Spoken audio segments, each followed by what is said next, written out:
welcome to B2B Chronicles, your channel for B2B world, business to business world, where we talk about stories, the uh, leadership journeys of the people who have become successful.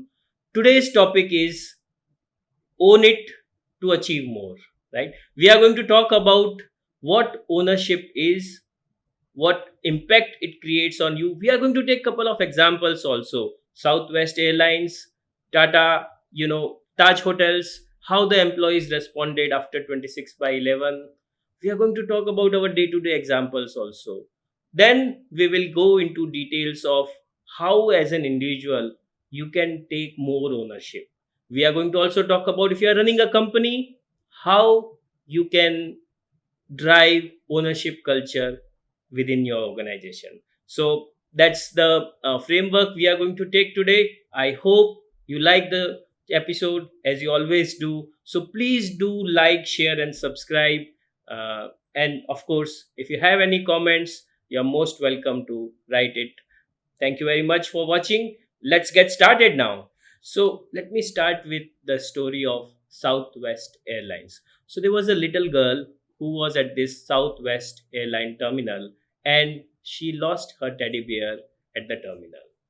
Now, she went back to home and the staff found the teddy bear at the terminal. So, normally, if you were in this position, how you would have responded? At most, if the child would have complained, then you would have returned it. But they took ownership, they took responsibility of the situation. The staff there, they made this teddy bear wear the Southwest airline uniform. Then they took videos of that teddy bear trying to help different customers, right? They made this whole video, had this teddy bear, couple of gifts also, sent back this whole thing to the child back. Now imagine what kind of experience you have created for that customer. Now these kind of experiences you can only create if you take ownership of the situations, right? Okay, let's take another example. We all have very sad memories, especially the people living in Mumbai, India, of 26 by 11, the horrible incident where terrorists attacked the Taj Group hotel. Now, in that situation where everybody is running, the bullets are firing, it's such a precarious, I mean, bad situation, right? But the Tata employees, including all the way up to the leadership level, the manager of the hotel, they all ensure that each and every guest is as safe as possible without taking ownership, taking responsibilities of the safety of those people, those guests.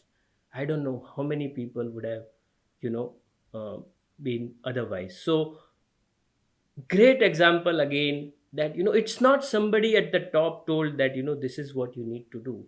This was inside the culture of the Tata group. It was within the people who were there. That's not their job was. They didn't want to get themselves into safety. It's much beyond the job, right?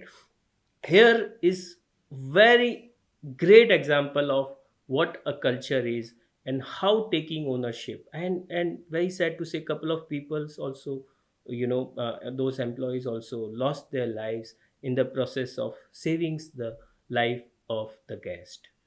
Now, Tata Group also took responsibility and they ensured that employees of all those, the relatives of all those employees, they were given compensation, ensured that all the medical care was given, and whatever benefits could be given, they had, provided for the same. So another example of what ownership means. Now, let's not talk about all these big examples. Closer home, all of us go to restaurant, right? You don't like to go to eat out? Yeah? It's a nice break. Now, when you go eat outside, sometimes, your chapati is not really cooked well. It's somewhere black. You ask the person who is serving, right?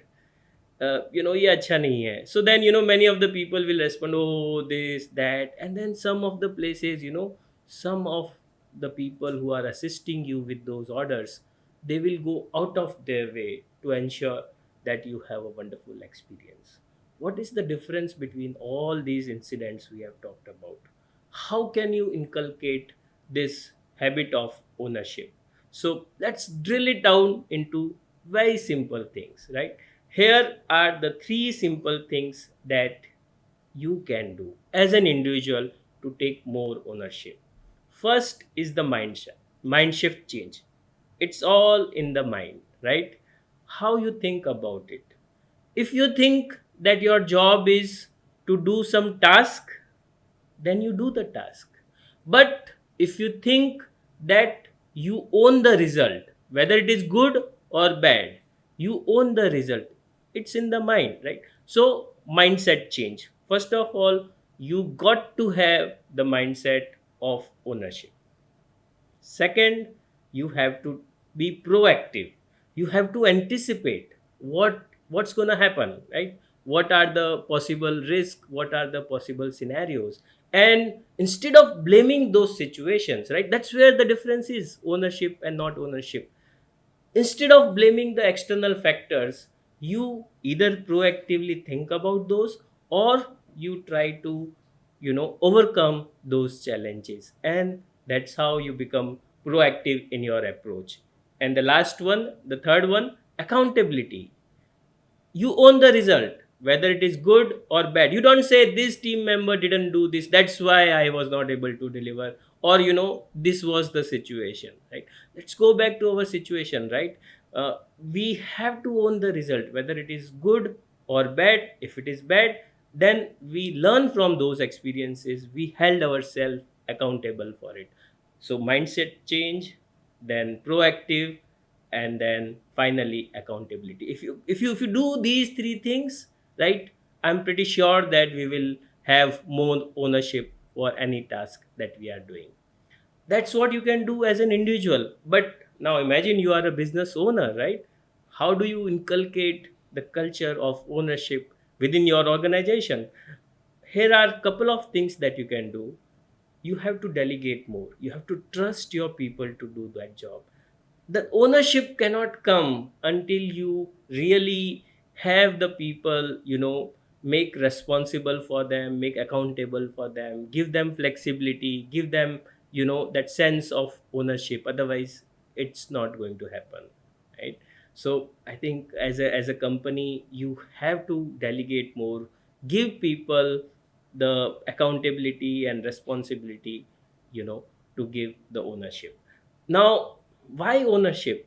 If you have ownership, then what's going to happen? First of all, if you take ownership, you are going to be perceived as responsible and a credible person.